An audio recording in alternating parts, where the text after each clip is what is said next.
bottom left. Today I would like to go through a couple of frequently asked questions. They are essentially about barrel break-ins and about trigger follow-through.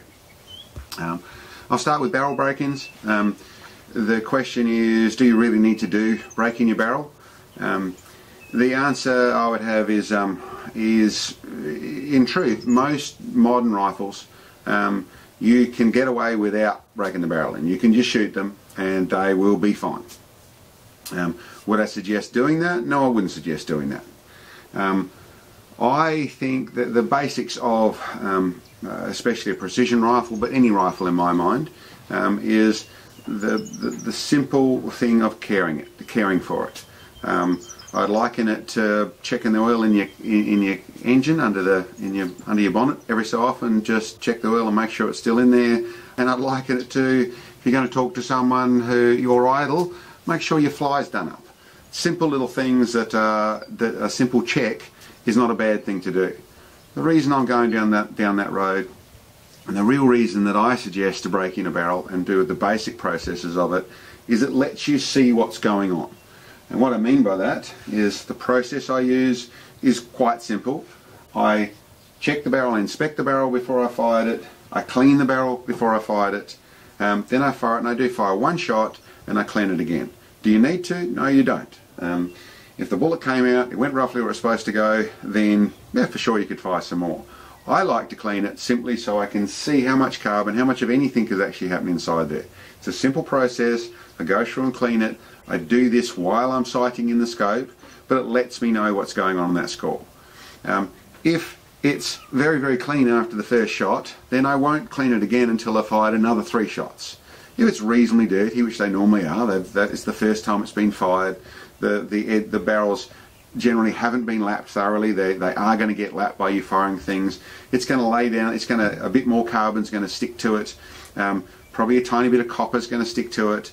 Nothing aggressive, but there's a tiny bit there. And a simple clean tells you what's on that carbon. Fire it again, and then clean it again. Generally, you'll notice that it's not as much. And the moment you get a progression, which goes to, and normally you'll see not as much carbon on the second shot, then I'll go and fire 3 shots. 4 barrels that the average barrel, which is lapping in very quickly, doesn't leave a lot of carbon. You really only need to clean them 3 or 4 times through a process of the first shot, the second shot, the 5th shot, and then another one at the 15th shot, and you're done. You've seen the barrel progression, you've seen the carbon and things settle down. You're also looking for things, so if you have a barrel that has issues and it's fouling with copper or anything weird, you're keeping an eye on that sort of stuff, and you just get an idea. And more than anything, you get some knowledge about your barrel.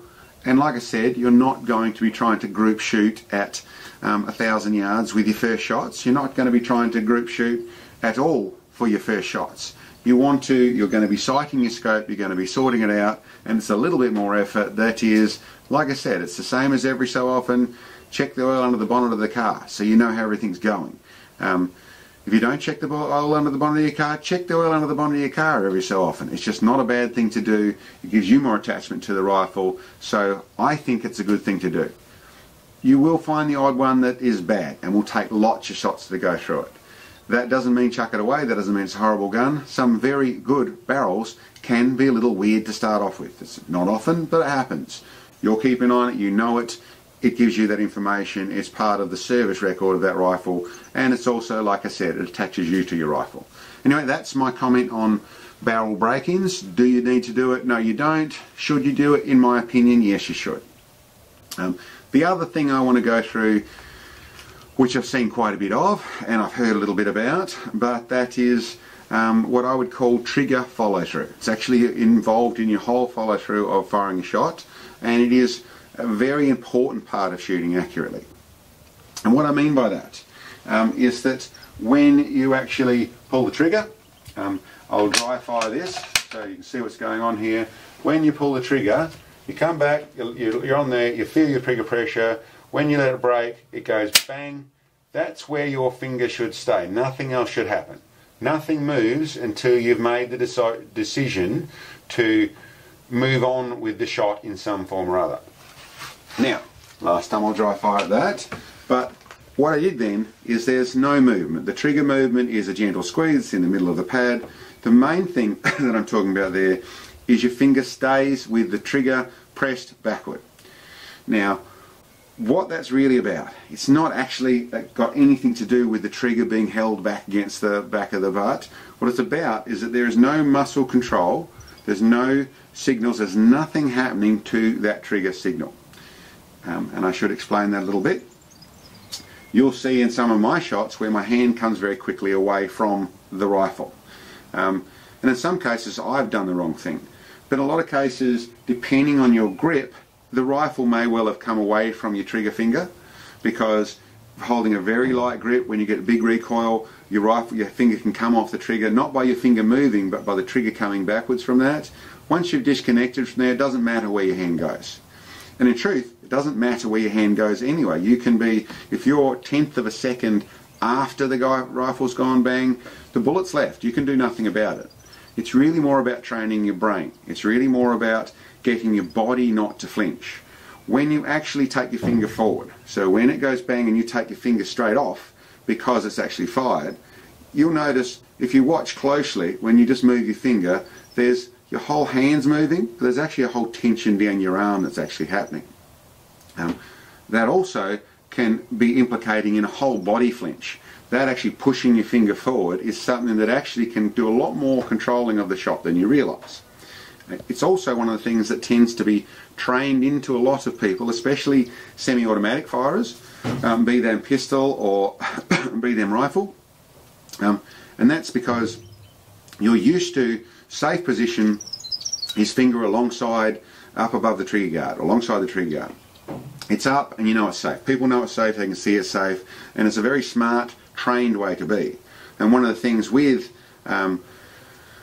semi-automatic training, in a lot of cases, it'll be fire and back to safe. It'll be fire and back to safe. It's not actually saying you're different. You still should have follow through, which holds until actually things have happened, and then back up to safe. But in the safety first side of things, in that training side of things, coming back up can put your finger back up there quite automatically. And there's also, I don't know what the causes are, but I think there's some of us, some people that have been through the process of their first thoughts of guns and pulling triggers have been play in the backyard when you're going pew pew to people. And this actual action of a trigger fire being a thing that where you figure what I call bounces is programmed into some people. My advice is what they'll actually do is that if your finger is moving forward, it can cause, doesn't always, but it can cause real group issues. It can cause real shooting accuracy issues because the follow through needs, your body needs to not flinch. Everything needs to work properly. Be it your rifle, be it the muzzle, be it your supports, your rests, be it your platform, your shoulders, your everything else needs to be right, and your finger also needs to be right. So trigger follow through is a very important part of precision rifle shooting. The reasons why and wherefore, all sorts of analogies and ideas and come up with as to where it's actually come from, but it should stay on the trigger. My suggestion for training is that your finger does not move from that trigger until your impact is called. Now, 100 yards, that's almost instantaneous, but you still have to actually see it or hear it. If you train yourself to wait for that cycle until it is called, then you are training yourself to control not only finger movements, in some cases it's also controlling flinch, because you've frozen your body at that point. You've stopped asking any commands out of your body at that point. Anyway, that's a quick one about barrel break ends and about trigger follow through would be what I would call it. And I hope that answers some questions, and thanks for checking us out, guys. Well, catch you next time.